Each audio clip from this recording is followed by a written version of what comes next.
Jadi kali ini akan sedikit panjang tentang ilmu di balik blockchain lah ya, lebih umum. Oke, kita akan lanjut, namun sebelum itu lihat dulu intro berikut ini.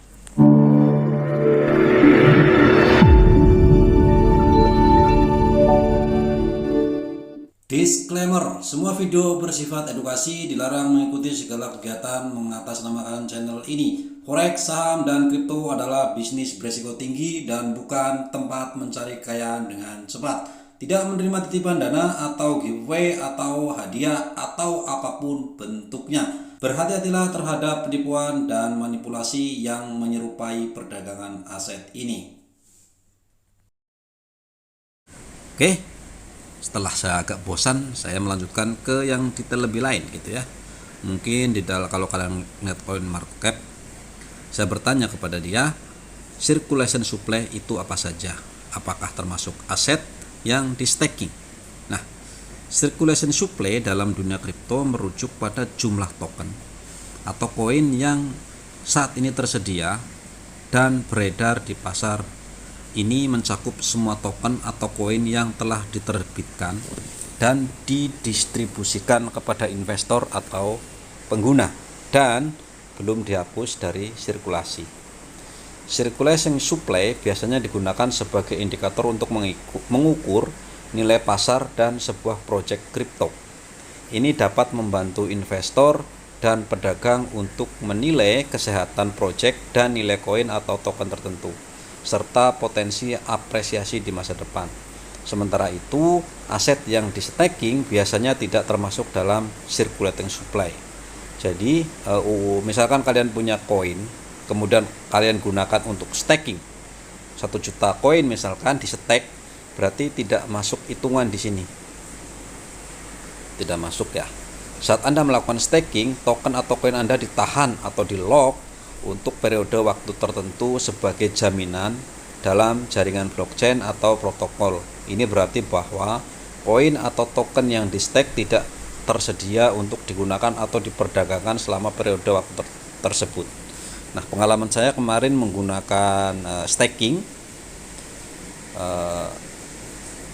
saya stake di Lunsi gitu ya, berapa juta token gitu, kemudian saya mendapatkan reward harian lah.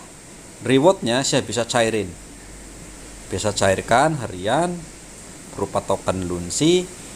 Nah, pada saat saya unstake, saya di lock 21 hari. Jadi dalam 21 hari koin saya itu tidak bisa diapa-apain, tidak bisa ditarik, tidak bisa dipindah, tidak bisa diapa-apain. Jadi dalam waktu 21 hari memang betul-betul diam di tempat gitu ya. Memang betul-betul nggak bisa diapa-apain gitu. Nah, itu memang seperti itu. Ini betul apa yang dikatakan gitu ya. Namun meskipun aset yang di stake tidak termasuk dalam circulation supply, mereka masih termasuk dalam total supply. Jadi nanti ada total supply, ada circulation supply dari project kripto tersebut. Total supply mencakup semua token atau koin yang telah diterbitkan oleh project, termasuk yang di stake atau di lock. Semua ya, semua yang diterbitkan. Oke, kemudian burning token apakah hilang selamanya? Saya bertanya kembali. Ya, ketika token dibakar, mereka akan dihapus secara permanen dari total supply dari project kripto tersebut. Dalam konteks blockchain, pembakaran token adalah proses di mana sejumlah token dihapus dari sirkulasi dengan mengirimkannya ke alamat yang tidak dapat diakses atau dimiliki oleh siapapun. Proses pembakaran token dapat dilakukan oleh tim pengembang proyek kripto sebagai bagian dari strategi manajemen pasokan, supply management. Pembakaran token bertujuan untuk mengurangi jumlah token yang beredar dengan harapan bahwa hal ini akan menaikkan nilai koin atau token yang tersisa dalam mengurangi pasokan tersedia. Dalam beberapa kasus, pembakaran token dilakukan dengan sebagai bagian dari pengurangan pasokan secara sengaja untuk menaikkan nilai atau harga aset kripto tertentu. Hal ini dapat dilakukan untuk memberikan keuntungan bagi investor yang telah memegang token tersebut. Namun perlu dicatat bahwa pembakaran token yang dapat memiliki efek samping negatif jika dilakukan secara berlebihan atau tanpa alasan yang jelas. Misalnya, jika jumlah token yang dibakar terlalu besar Hal ini dapat mempengaruhi likuiditas pasar dan menyebabkan harga koin atau token tersebut tidak stabil. Oleh karena itu, penting untuk mempertimbangkan dengan hati-hati dampak dan konsekuensi dari pembakaran token sebelum melakukannya. Saya tanya kembali, tentu saja, kok bisa tidak stabil? Bukankah makin sedikit token secara teori harga akan naik jika permintaannya tetap? Sekilas memang benar bahwa ketika jumlah token berkurang sementara permintaan tetap sama, maka secara teori harga token tersebut dapat meningkat. Namun ada beberapa faktor lain yang dapat mempengaruhi stabilitas harga setelah pembakaran token dilakukan. Salah satu faktor yang dapat mempengaruhi stabilitas harga adalah jumlah token yang dibakar relatif terhadap total pasukan yang tersedia. Jika jumlah token yang dibakar relatif kecil dibandingkan dengan total pasokan, maka efeknya terhadap harga mungkin tidak terlalu signifikan. Sebaliknya, jika jumlah token yang dibakar relatif besar, hal ini dapat mempengaruhi likuiditas pasar dan menyebabkan harga menjadi tidak stabil. Faktor lain yang mempengaruhi stabilitas harga adalah setelah pembakaran token dilakukan, sentimen pasar dan tindakan investor. Jika investor merasa optimis tentang prospek proyek dan membeli lebih banyak token setelah pembakaran dilakukan, maka harga dapat naik. Namun jika investor cemas atau ragu-ragu tentang proyek, mereka mungkin menjual token mereka meskipun ada pembakaran token yang dapat mempengaruhi harga secara negatif. Oleh karena itu, penting untuk mempertimbangkan semua faktor yang dapat mempengaruhi stabilitas harga sebelum melakukan pembakaran token dan juga melakukan tindakan yang tepat untuk menjaga stabilitas pasar dan kepercayaan investor. Oke, selanjutnya akhirnya saya bertanya yang umum jadinya ya. Jelaskan secara singkat sederhana seolah-olah saya anak-anak bagaimana cara kerja blockchain. Baiklah, saya akan menjelaskan secara sederhana tentang bagaimana cara kerja blockchain. Blockchain adalah teknologi yang memungkinkan kita untuk membuat buku besar digital ledger. Kalian bayangkan ada sebuah buku besar yang aman dan terdesentralisasi. Aman lah pokoknya ya. Buku besar digital ini berisi informasi tentang transaksi yang terjadi antara pengguna blockchain. Contoh, kalian punya buku untuk catatan duit masuk, duit keluar lah, seperti itu. Ini token masuk, token keluar. Mari kita bayangkan blockchain seperti buku catatan besar yang dimiliki banyak orang. Bedanya catatan ini dimiliki banyak orang. Jadi seolah buku ini tidak satu, tapi banyak gitu ya bukunya. Dan setiap orang dapat menambahkan transaksi ke dalam buku catatan itu. Setiap kali seorang menambahkan transaksi baru, ia membuat blok baru dan menambahkannya ke dalam rangkaian blok yang sudah ada, sehingga terbentuklah rantai blok atau yang kita kenal sebagai blockchain. Setiap blok dalam rantai ini berisi informasi tentang transaksi, termasuk siapa pengirim dan penerima uang serta jumlah uang yang dikirim. Setiap blok juga memiliki kunci unik, hash, yang dihasilkan secara otomatis dan tergantung pada isinya. Ini membuat setiap blok memiliki identitas yang unik dan tidak dapat dirubah atau dipalsukan. Setiap kali blok baru ditambahkan ke dalam rantai, semua orang terhubung ke jaringan blockchain akan memverifikasi blok itu, memastikan bahwa informasi di dalamnya benar dan sesuai dengan catatan sebelumnya. Jika seorang setuju bahwa blok itu valid, maka blok akan ditambahkan ke dalam rantai dan tidak dapat diubah atau dihapus lagi. Ini adalah inti dari teknologi blockchain, karena buku catatan ini terdesentralisasi dan tersebar di seluruh jaringan. Tidak ada satu pihak atau otoritas sentral yang memiliki kendali atas buku catatan atau informasi dalamnya. Sebagai gantinya, setiap orang dalam jaringan memiliki salinan buku catatan yang sama. Nah, ini memiliki catatan yang sama yang terus diperbarui dan diverifikasi secara terus-menerus. Dalam hal keamanan, karena setiap blok memiliki hash unik tergantung pada isinya, jika seorang mencoba untuk mengubah data dalam blok yang sudah ada, hashnya juga akan berubah. Hal ini akan menyebabkan blok tersebut menjadi invalid dan ditolak oleh jaringan. Ini menjadikan blockchain sebagai teknologi yang sangat aman dan sulit untuk dipalsukan atau dimanipulasi. Itu adalah penjelasan sederhana tentang bagaimana blockchain bekerja. Semoga ini dapat memberikan gambaran dasar yang jelas tentang blockchain. Begitu jawabannya. Oke, apakah masih mau lanjut? Ini saya lanjut juga. Apakah mungkin uang fiat kompatibel dengan jaringan blockchain? Saya bertanya. Uang fiat itu uang kita lah, uang rupiah dan lain-lain gitu ya. Oke, yap.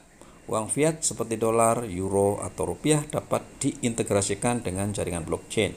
Salah satu cara untuk melakukan ini adalah dengan menciptakan stablecoin. Jadi dolar, euro, rupiah itu bisa, tapi dibuatlah stablecoin, yaitu token kripto yang nilainya selalu dipegang pada nilai aset yang stabil seperti uang fiat. Seperti pertama tadi, kalian baca fiat, stablecoin yang tadi di awal-awal saya tanyakan ke dia gitu ya, cara kerja repack seperti itu.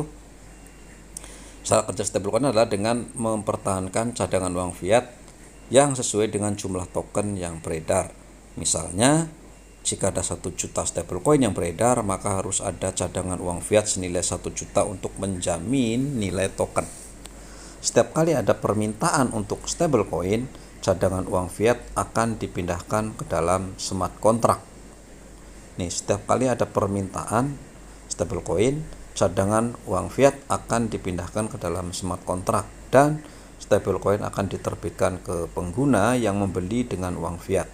Demikian juga sebaliknya, ketika seorang ingin menukarkan stablecoin mereka kembali ke uang fiat, mereka dapat menyerahkan stablecoin mereka kembali ke smart contract dan mereka akan menerima uang fiat yang sesuai. Nah, ini smart contract memang belum bertanya tadi, tapi nanti saya akan coba tanyakan di lain waktu barangkali ya, atau nanti akhir-akhir kita live bertanya ya, nggak apa-apa.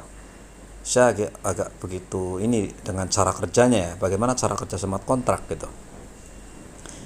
Ini memungkinkan uang fiat untuk beroperasi dengan blockchain dan memungkinkan pengguna untuk bertransaksi dengan uang fiat dalam lingkungan blockchain. Namun perlu diingat bahwa keamanan dan stabilitas dari stablecoin tergantung pada cadangan uang fiat yang ada di belakangnya, sehingga harus dikelola dengan hati-hati untuk memastikan bahwa nilai stablecoin tetap dipegang pada nilai aset yang stabil. Oke, saya melanjutkan pertanyaan. Apa yang membuat banyak negara enggan melakukannya? Seperti yang kita tahu ya, jadi tidak ada satu negara pun yang mencoba membuat uang kripto gitu. Indonesia, Garuda itu pun dia bilang bukan kripto ya, saya nggak tahu lah, katanya bukan uang kripto gitu ya, jadi hanya uang digital. Tapi apa bedanya gitu, saya nggak tahu lah. Sementara ini seperti itu karena mungkin tidak dimasukkan dalam blockchain barangkali. Saat ini ada beberapa faktor yang membuat banyak negara ragu atau enggan untuk mengadopsi teknologi blockchain dan cryptocurrency seperti blockchain sebagai bentuk mata uang atau sistem pembayaran utama. Nah, ini adalah beberapa faktor. Ketidakpastian regulasi terkait blockchain dan cryptocurrency masih sangat beragam seluruh dunia. Banyak negara masih belum memiliki kerangka regulasi yang jelas untuk teknologi ini. Hal ini dapat menimbulkan ketidakpastian bagi pelaku industri dan investor yang ingin terlibat dalam teknologi blockchain dan cryptocurrency. Jadi regulasinya belum jelas. Sama lah, memang di seluruh dunia kan seperti itu. Oke, yang kedua, kecenderungan pada mata uang fiat itu telah menjadi mata uang yang diterima secara luas di seluruh dunia, dan banyak negara merasa tidak perlu atau tidak ingin beralih ke teknologi mata uang digital yang relatif baru dan belum teruji. Itu pastilah ya, namanya kan kripto itu masih baru lah, masih belasan tahun. Nah, ketakutan akan keamanan. Cryptocurrency masih dianggap sebagai bentuk aset yang tidak stabil dan rentan terhadap penipuan, kejahatan cyber, dan manipulasi pasar. Ini telah memicu kekhawatiran tentang keamanan dan perlindungan konsumen yang membuat banyak negara enggan untuk mengadopsi teknologi blockchain, cryptocurrency secara luas. Potensi penggunaan untuk tujuan kriminal. Cryptocurrency telah digunakan dalam beberapa kasus kriminalitas seperti pencucian uang, perdagangan narkoba, dan kegiatan teroris. Hal ini telah memicu kekhawatiran di kalangan regulator dan pemimpin politik tentang potensi penggunaan teknologi blockchain dan cryptocurrency untuk tujuan yang tidak sah. Yaitu salah satu kekhawatiran gitu ya. Nah, kemudian teknologi yang masih baru, blockchain dan cryptocurrency masih relatif baru dan masih dalam tahap pengembangan, yang berarti banyak dari potensi keuntungan dan resiko yang masih belum diketahui. Ini membuat banyak negara enggan untuk mengambil resiko dan terlibat dalam teknologi sampai mereka merasa lebih yakin tentang potensi manfaat dan resikonya. Kemudian saya bertanya selanjutnya adalah terkait pencucian uang, apakah blockchain tidak ada cara untuk menanggulanginya? Dia menjawab, pencucian uang adalah masalah yang sangat kompleks dan sulit diatasi bahkan dalam maupun luar blockchain. Namun ada beberapa cara untuk dapat dilakukan oleh industri blockchain untuk memerangi pencucian uang. Pertama, regulasi dan kepatuhan. Yaitu seperti itu ya. Banyak platform blockchain memiliki regulasi internal dan kebijakan kepatuhan yang ketat untuk memastikan bahwa transaksi yang dilakukan dalam jaringan mereka tidak melanggar hukum atau berkontribusi pada pencucian uang. Regulasi ini sering melibatkan proses verifikasi identitas dan sumber dana untuk penggunaan seperti pemantauan transaksi yang mencurigakan.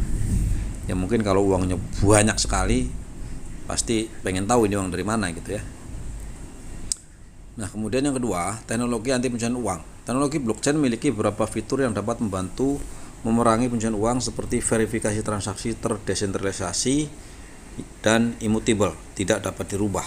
Beberapa platform blockchain juga menggunakan teknologi seperti pengenalan wajah dan sidik jari untuk memastikan bahwa pengguna yang terdaftar memiliki identitas yang valid.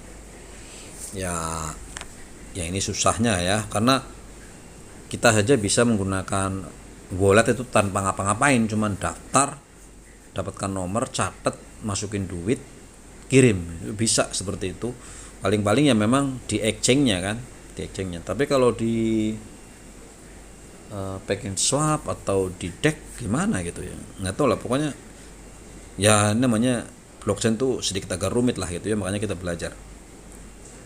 3. Kolaborasi industri. Banyak perusahaan blockchain bekerjasama dengan regulator dan lembaga keuangan lainnya untuk memperkuat perangkat mereka melawan pencucian uang. Kolaborasi ini meliputi penerbangan praktik terbaik dan standar kepatuhan internasional ketat. Meskipun demikian, masih ada banyak tantangan dalam memerangi pencucian uang di blockchain, termasuk masalah privasi dan anonimitas. Namun industri blockchain terus mencari cara untuk memperkuat upaya mereka dalam memerangi pencucian uang dan memastikan bahwa teknologi blockchain digunakan secara bertanggung jawab dan aman bagi semua pengguna. Oke, saya lanjut lagi. Gue tanya, kripto masih kalah cepat dibanding m-banking. Kalau m-banking itu kan kita transfer sekarang, detik masuk guys. Nah, tapi kripto nggak bisa. Nah, mungkin karena butuh validasi, apakah mungkin kecepatannya bisa tambah? Dia juga menjawab, kecepatan transaksi kripto memang masih kalah cepat dibanding dengan mobile banking atau sistem pembayaran digital lainnya. Hal ini terutama disebabkan oleh beberapa faktor, termasuk 1. Validasi transaksi. Transaksi kripto memerlukan validasi oleh jaringan blockchain yang dapat memakan waktu beberapa menit atau bahkan jam, tergantung pada beban jaringan. Yang kedua, scalability. Beberapa blockchain masih menghadapi masalah skalabilitas yang dapat memperlambat waktu proses transaksi. Namun ada beberapa project blockchain yang sedang berusaha meningkatkan kecepatan transaksi mereka. Misalnya beberapa project mengadopsi teknologi off-chain seperti Lightning Network. Itu Bitcoin kalau nggak salah udah pakai ini ya, kayak kalau nggak salah ya. Dan Rider Network yang memungkinkan transaksi yang hampir instan dan biaya rendah. Selain itu, beberapa proyek blockchain mengadopsi algoritma konsensus yang lebih cepat daripada proof of work, seperti proof of stake dan delegate proof of stake, yang dapat mempercepat validasi transaksi dan meningkatkan kecepatan jaringan secara keseluruhan. Tapi masih lambat juga guys, walaupun dia post gitu ya. Pengalaman saya begitu sih. Kadang cepat, ada kadang lambat. Tapi tetap hitungannya menit lama lah gitu.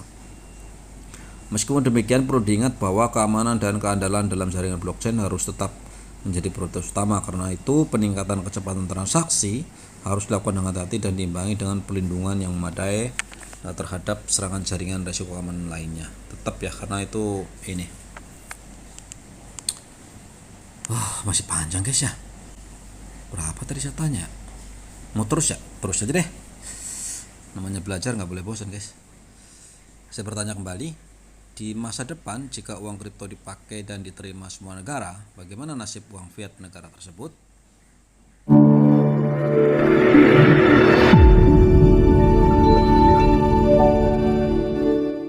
Disclaimer, semua video bersifat edukasi, dilarang mengikuti segala kegiatan mengatasnamakan channel ini. Forex, saham, dan kripto adalah bisnis beresiko tinggi dan bukan tempat mencari kekayaan dengan cepat. Tidak menerima titipan dana atau giveaway atau hadiah atau apapun bentuknya. Berhati-hatilah terhadap penipuan dan manipulasi yang menyerupai perdagangan aset ini.